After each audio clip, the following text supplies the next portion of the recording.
Вашето дете има Даунов синдром е реченица со која што се соочиле многу семејства во Македонија.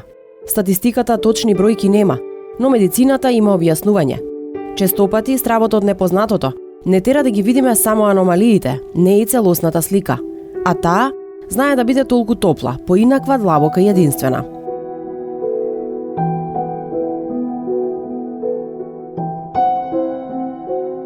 Американката Джесика Еган од Солт Лейк Сити, Јута и нејзиниот сопруг биле воодушевени кога дознале дека е бремена по многу години.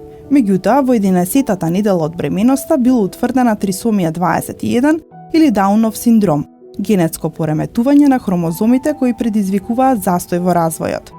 На социјалните мрежи напиша дека кога го порачувала бебето си замислила регуларна количина хромозоми, тие што сите други го допиваат. Била лута, но сватила дека незиното бебе, или како што таа сликовито објаснува порачка, со дополнителни хромозоми, е подобро отколку воопшто да не ја добиела порачката, па одлучила да го чека ова изненадување да ја пристигне. Сега, кога веќе 2 месеци има незината ќерка, пишува со желба да ги охрабри сите мајки, доколку им се нудат екстра хромозоми, да си ги земат. Објавила неколку фотографии од незиното екстра сладко, посебно извонредно бебе, а објавата за кратко време станала вирална. Лесно се достапни информации за тоа што представува Дауновиот синдром. Генерално, тие информации кажуваат негативната страна и типично стереотипните информации кои ги знаат луѓето, што немаат некој близок со Даунов синдром. Always look on the bright side of life. Никола Бел од Британија е мајка која ги роди своите близначки пред време, во 33-та недела од бременоста. Дури по породувањето таа дознала дека едната ќерка има Даунов синдром. Тој е случај 1 на милион. Таа во своите објави на социјалните мрежи пишува за позитивните страни и вистинската убавина на Дауновиот синдром. Бел вели дека Харпер е специјално мало девојче. Незината огромна ведра насмевка може да ја осветли целата просторија. Во отворен дневник пишува дека ако верувавте во се што медицинските информации ве наведуваат да верувате, ќе си мислевте дека вашето дете нема да може да постигне ништо во животот. Но тоа може да постигне и ќе постигне. Незината ќерка Харпер веќе го има усовршено привртувањето. Ја држи цврсто главата и дури седи сама во своето столче. Исто како незината сестра близначка. Вели дека е било потребно вежбање и поддршка и можеби повеќе време, но сепак и таа успеала. Научно докажано е дека вашиот живот ќе биде многу посреќен ако имате пријател, член од семејството или колега со Даунов синдром, со кого поминувате многу време. Тие имаат способност да наоѓаат искрена љубов во се, а треба сите да учиме лекција од нивната способност да не се грижат за малите нешта. Голема заблуда е дека лицата со Даунов синдром умираат млади. Голем дел од нив живеат до нивните 60 години. Лицата со Даунов синдром стекнуваат пријатели, создаваат врски и можат да стапат во брак. Лицата со Даунов синдром ќе имаат огромно влијание на твојот живот. Тие ќе те научат што е сила, ќе ти помогнат да станеш многу подобра личност од што никогаш си помислувал дека можеш да бидеш.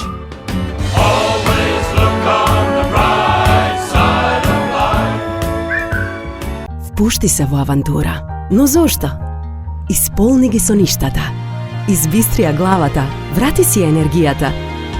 Замени на викенд или пак на пат без крај. Заборави на работата. Избегај од рутината. Уживај во авантурата во целосен комфор. Нова SUV гама Citroen C3 и C5 Aircross. Citroen. Ексклузивна SUV понуда веќе од 136 евра месечно со гратис пакет. Или на етивката светлина под која растам. Ова е насловот кој што новинарката Мимоза Петреска Георгиева го стави на својата приказна за животот и растењето на дете со Даунов синдром. Во минутите кои што следуваат, слушнете се за стравот и прифаќањето, но и за љубовта и едно сосема поинакво гушкање. Мимоза Петреска Георгиева е македонска новинарка која долги години работеше во секторот култура на дневниот македонски весник Нова Македонија. Со новинарство се занимава и денес. Мајка е на 3 ќерки, Илина, Бисера и Ангела. Илина има Даунов синдром. Прва година е во средното училиште Ѓорги Димитров. Сака музика, театар, пријатели. Нивната прва средба е пред цели 16 години. Мимози, само да велиш дека безброј пати ја имаш раскажана оваа приказна. Јас ќе се обидам овој пат да ја раскажеме на малку поинаков начин. Или на денес има 16 години и приказната ќе почнеме од почеток. Се сеќаваш ли на денот кога ја доби диагнозата? Какви беа емоциите, какви беа сеќавањата на тој ден? Се разбира. Тоа е денот кој што ми го промени животот. Тоа е денот кога или нај Бисера се родија, или нај девојче родено во близначка бременост, заедно со незината сестра Бисера. Тоа беше пред 16 години. Знаете и самите, секој од своето искуство знае дека на негативните емоции некако помалку се сеќаваме, на негативните работи, на она што не направила се чувствуваме, лошо. Повеќе се сеќаваме на убавите нешта.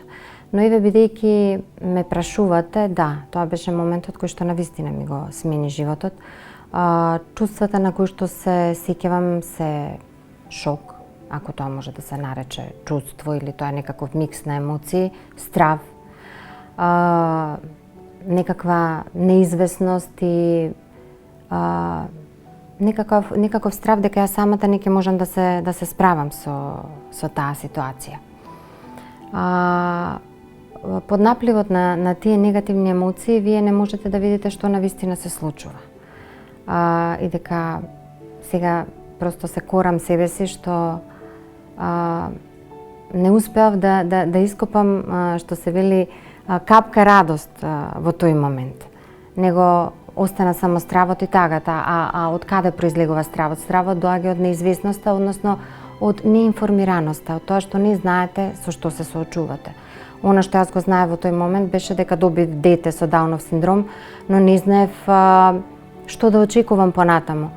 Не знаев дека јас не добив оштетен предмет, како да кажам, туку живо суштество со многу висока емоционална интелигенција, кој што понатаму во животот ми донесе многу сознанија за мене и за светот и многу радост.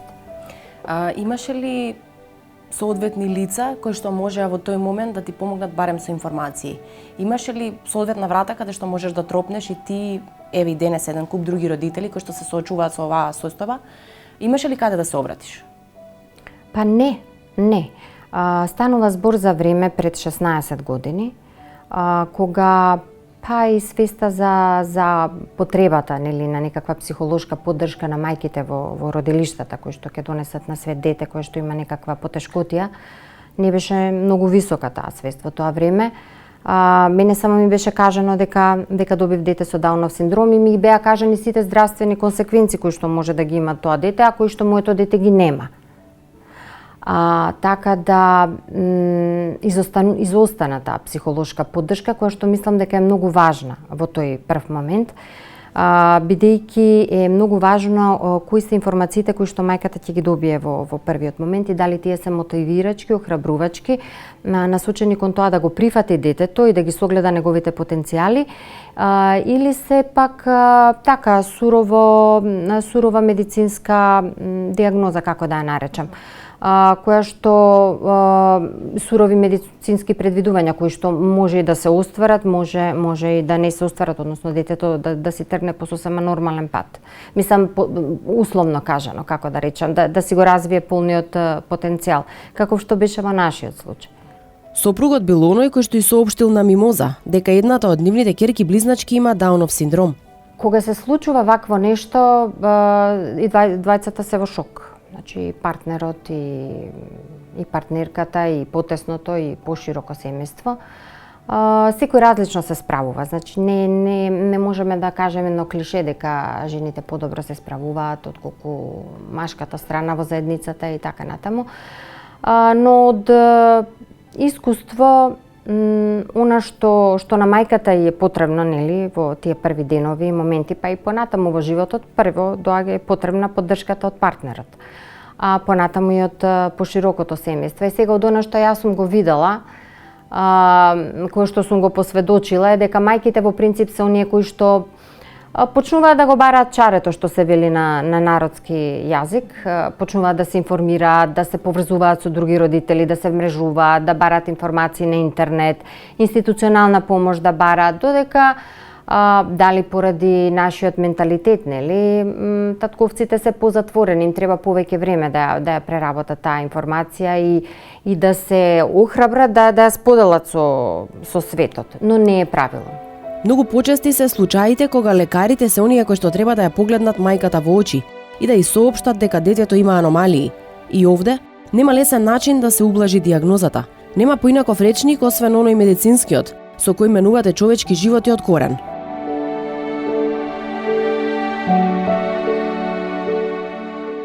За една личност нормално да расте и да се развива, неопходна е постојаноста на хромозомскиот број. Секаков вид на намалување и зголемување на хромозомскиот број доведува до промени. Дауновиот синдром е медицинска состојба која се манифестира како хромозомска абнормалност. Името го добила по британскиот доктор Џон Лангдон Даун, кој прецизно ги опишува карактеристиките на овој синдром уште во 1866 година. Податоците покажуваат дека поради некоја вродена аномалија годишно во светот умираат околу 300.000 новороденчиња во период од 4 недели по раѓањето.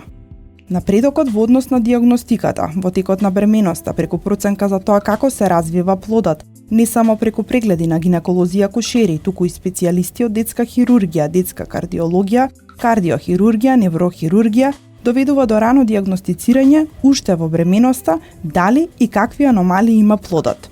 Во случај на вродена аномалија кај плодот, жената врз основа на мислење од овие специјалисти има право да ја прекине бременоста. Кои прегледи се задолжителни во текот на бременоста? На кој начин се утврдуваат можните аномалии? Кои се причините за појава на истите? Разговаравме со магистар доктор Александар Бојаджиев, специјалист по гинекологија и акушерство. Колку прегледи треба да се направат во текот на една бременост? Зависно од тоа дали станува збор за прва бременост, втора бременост, високоризична бременост, значи тоа е сепак индивидуално, но најчесто секој месец се прави ултразвучен преглед, мерење на крвниот притисок, крвна слика, анализа на мокраќата и слично, но оние најважни прегледи кои што се во бременоста се во првиот скрининг од 11 до 13,6 недели, вториот скрининг околу 22-та недела и уште еден преглед околу 28-та недела. Значи тие се најклучните прегледи што треба да бидат направени во бременоста. Покрај рутинските прегледи во кои се следи крвниот притисок на мајката, крвната слика, големината, тежината на плодот, треба ли да се направат некои поспецифични прегледи? Значи овие се оние најважни прегледи, малце подетално за нив во смисол првиот скрининг што е од 11 да кажеме до 14 недела. Со тој скрининг всушност представува селектирање на оние бебиња кои што имаат одредено отстапување од останатата популација. Значи во скрининг имаме повеќе методи, но како златен стандард за скринингот ние ултразвукот и со ултразвукот ние може да детектираме отприлика до 75% од бебињата кои што може да имаат некој проблем, некој синдром и слично. Значи ние, сакам да кажам, во светот, во најреферентните центри, но и тука во Македонија, отприлика стапката на детекција негде отприлика 75%. Има и други комплементарни методи кои што ги употребуваме за да ја зголемиме тој процент на откриеност на бебињата кои би имале некој проблем, како што се одредени биохемиски маркери кои што воколку се додат на ултразвучниот скрининг може стапката на детекција да ја качат на 80-85 па дури до 90%. Значи скрининг методите тоа се неинвазивни методи, кои неинвазивни значи дека нема ризик за бебето и со тие методи не се 100%. И во најново време значи имаме уште една скрининг метода, тоа е одредување на слободна циркулирачка фетална ДНК во мајчината крв.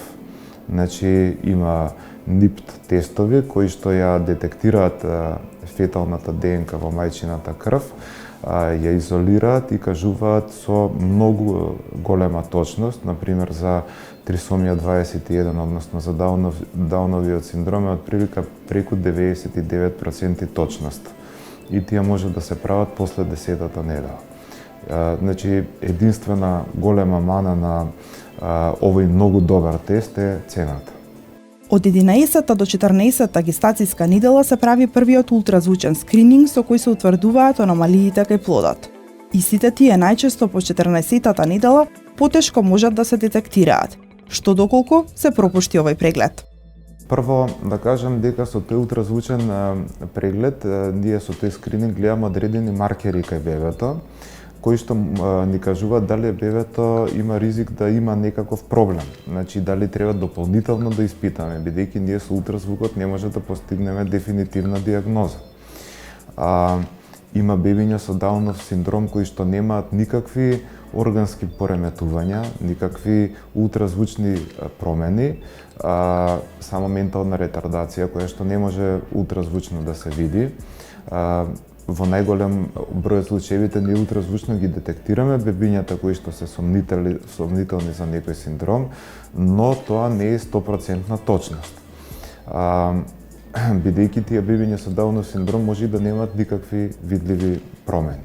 Сега ние гледаме отприлика некои 3 до 4 многу важни маркери, од кои што најважниот е нухална транслуценца, односно вратна бразда, еден набор на вратот, кој што кај бебињата кои што имаат Даунов синдром најчесто е зголем. Значи, најчесто е над 3,5-4 мм. После 14-тата недела, дури тој вратен набор да е зголемен, кај голем број од тие бебиња тој може да се намали и со тоа воколку не се направил тој преглед во тој период, се пропушта шансата тие бебиња да бидат, што можеле да бидат откриени и детектирани на време. Но од друга страна пак не значи дека ние ако сме виделе ултразвучно одредена промена која што ни кажува дека бебето е високо ризично за одреден синдром, дека тоа е веќе диагноза дека бебето има некаков синдром.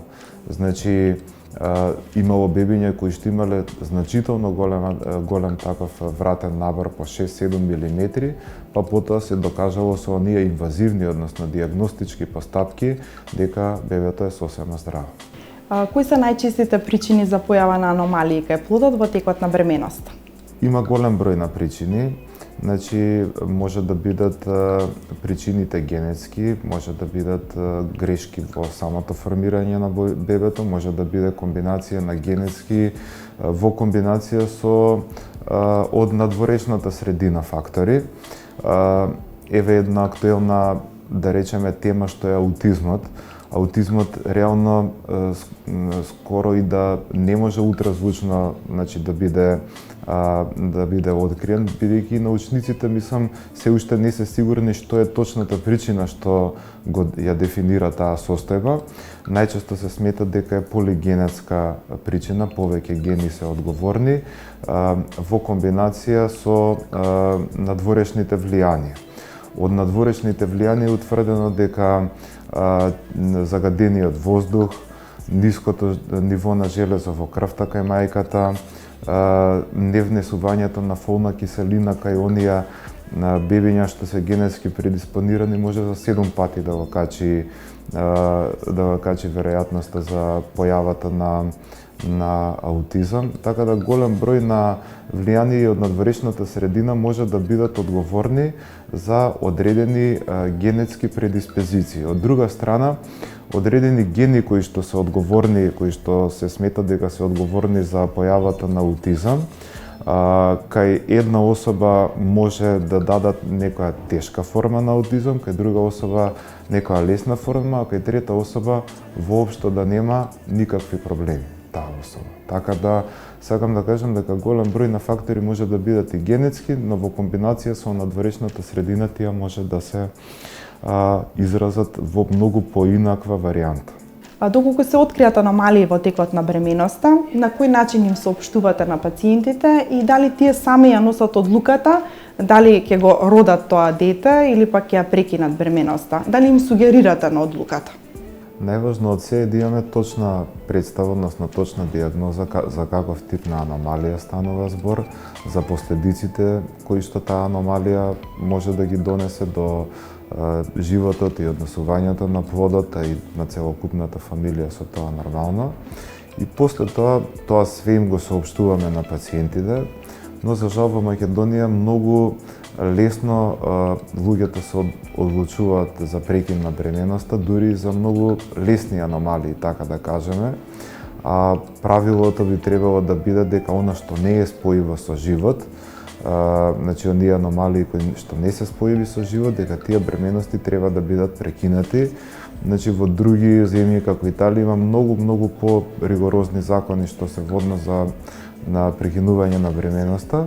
На нашите фамилии, значи, им е дозволено да ја прекинат бременоста, но нашата задача е детално убаво да им објасниме, значи, за каков тип на аномалија станува збор, со какви проблеми тоа дете би се соочило и секако да сугерираме во кога станува збор за некоја полесен недостаток и слично, да ги охрабриме да не ја прекинат таа бременост. Мајка на ќерка со Даунов синдром му испрати емотивно писмо на докторот, која советувал да го абортира нероденото дете затоа што ќе се намалел квалитетот на живот на незиното семејство. На малата Еми бил диагностициран Даунов синдром пред да се роди, па на Кортни бил даден избор да го задржи детето или не.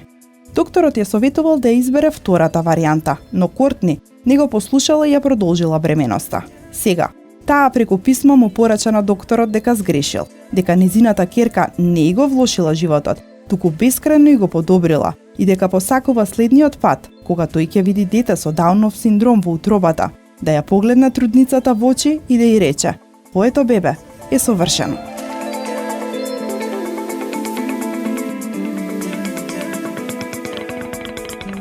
Можеби времињата во овие 16 години се променија, но инклузијата на овие деца кои што со мала соодветна помош се многу блиску до бришење на разликите од сите останати.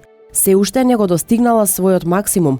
Свесни сме за нивното присуство, но не правиме ништо за да извлечеме се од нивниот потенцијал. Во времето кога се роди Илина и кога растеше првите години и сега драстично се разликуваат условите, нели?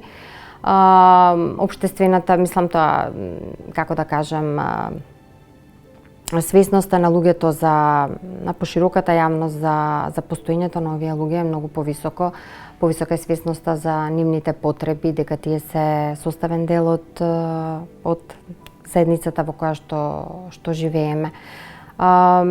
Тие не можам да кажам дека овие луѓе се целосно интегрирани, значи луѓето со попреченост, дека таа битка, добар дел од таа битка ја бијат и родителите, трудејќи се да малку ги едуцираат, значи секој во својот домен на живење. Родителите кои што имаат дете во училиште се обидуваат да ги едуцираат и останатите деца и родители за своето дете и неговите потреби. Јас мислам дека е потребна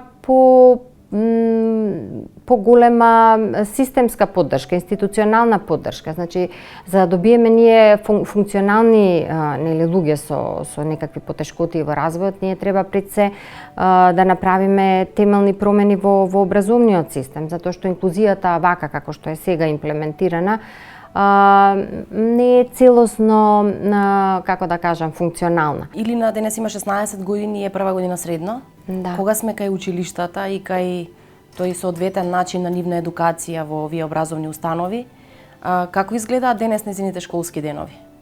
Многу радосни се, на моје големо изненадување, затоа што таа доживеа еден мал шок кога премина од основно во средно образование, сега е во прва година во гимназијата Ѓорги Димитров во одсек пейзажно уредување и хортикултура.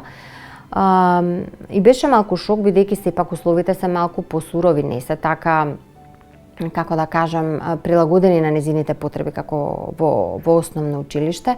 Таа има помагател кој што и помага, кој што ја зема секој ден од дома, ја носи во училиште и помага околу завршување на обврските во училиште, понекогаш и ја враќа назад, но нема образовен асистент, што за мене беше малку страшно на почеток, затоа што мислев дека Илина не ќе може да се вклопи, дека обемноста на материјата и комплексноста на материјата дека ќе ја исплаши, но не се случи тоа, напротив, таа доби дополнителна мотивација и сега многу често ја наоѓам дома со отворена книга како учи, си повторува лекции, не секогаш со брилијантен резултат, но мотивацијата е голема. Кај неа голема. Незините интереси флуктуираат, се менуваат, како да кажам. Она од секогаш ја интересирала музика и сака да слуша музика, сака да пее, покрај тоа што не е нешто многу музикална, таа секогаш си пее.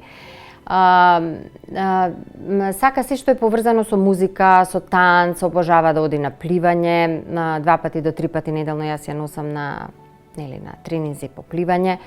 Сака се што има врска со некаква перформативност, танц, театар, така да одиме и на часови во колективот Ветерница, каде што се извонредно сензибилизирани за потребите на овие деца. Што сака друго? Сака се што сакат тезините врсници. Значи, јас не би правила никаква дистинкција дека децата со Даунов синдром сакат нешто поинакво од типичните деца на нивна возраст. На многу места прочитав дека децата со Даунов синдром ги викаат и гушкачи. Колку често знае таа преградка од Илина да ти голесни, буквално ти голесни денот? Ма како не, таа се случува кога најмалку очекувам, кога јас дури преокупирана со своите грижи и дневни проблеми не ја ни забележувам дека е тука до мене и баш во најтешките моменти знае да ми се фрли во преградка и да си кажам дека она вистина знае да го види моментот кога ти е потребна поддршка. Тоа велам имаат неверојатна емоционална интелигенција. Не можам да се сетам на еден момент кој што би ви го опишала, но ти има често чуло едноставно кога сте седмоли, како се вели, кога едноставно сте во лоша емотивна состојба, знаат тоа да го препознаат и да ве гушнат. Оваа своја приказна, но и приказните на 14 други семејства на деца со попреченост, Мимоза заедно со Емилија Георгиевска-Наневска ги раскажаа пред 3 години на 198 страници и ги сместија помеѓу две корици. Четивото со наслов "Живот вреден за живење" несомнено натерало многу други семејства да почувствуваат дека не се сами. Процесот беше долг, но не би рекла макотрпен, бидејќи беше чисто задоволство.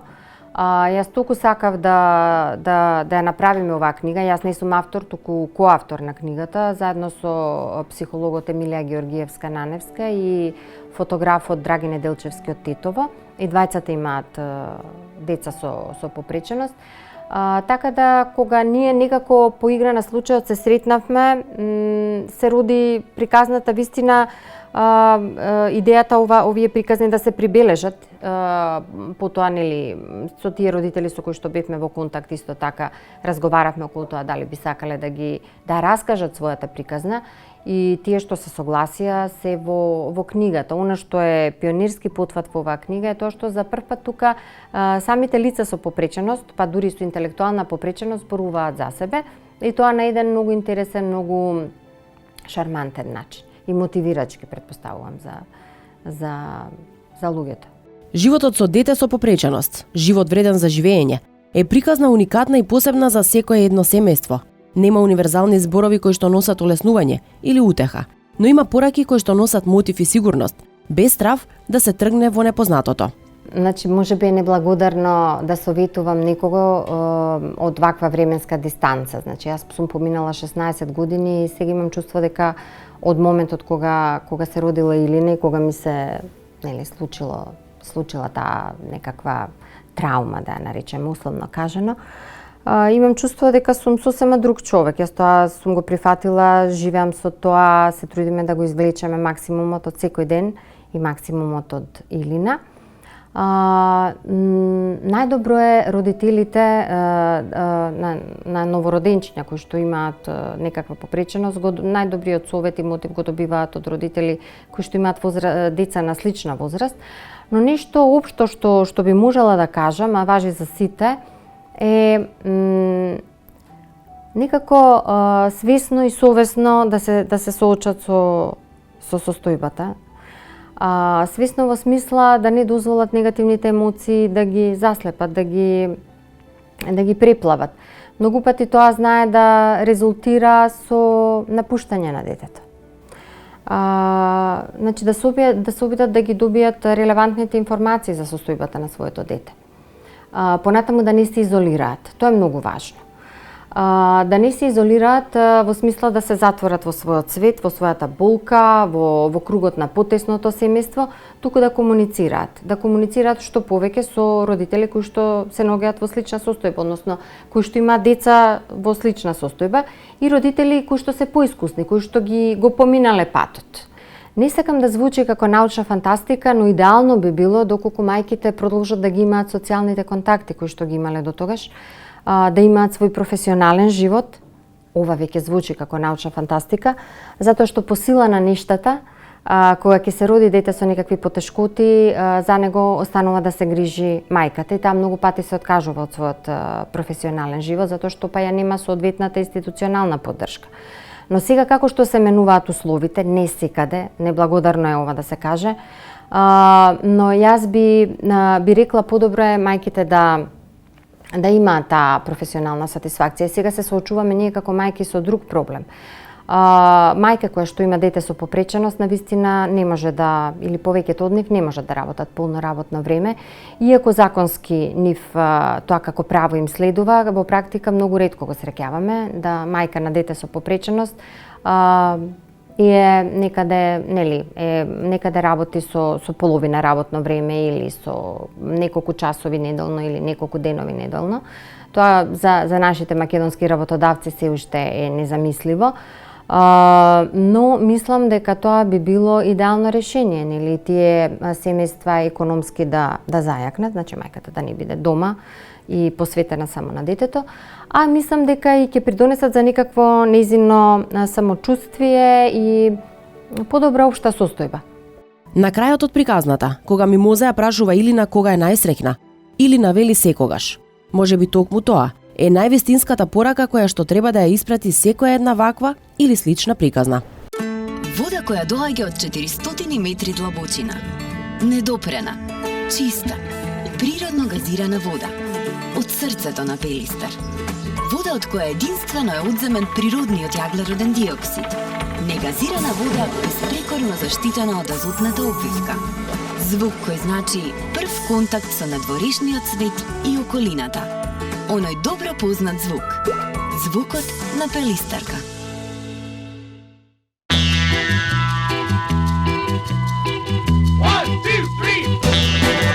Единствената работа подобра од луксус е луксус по пристапна цена. Навикнете се да добивате повеќе. Повеќе технологија, стил и опрема. Tipo Mirror, веќе од 12.490 евра. Соочувањето со попреченост несомнено трајно ќе ве помести од зацртаниот животен курс. Но од друга страна, движењето во сосема поинаков правец ќе ви донесе и нова димензија.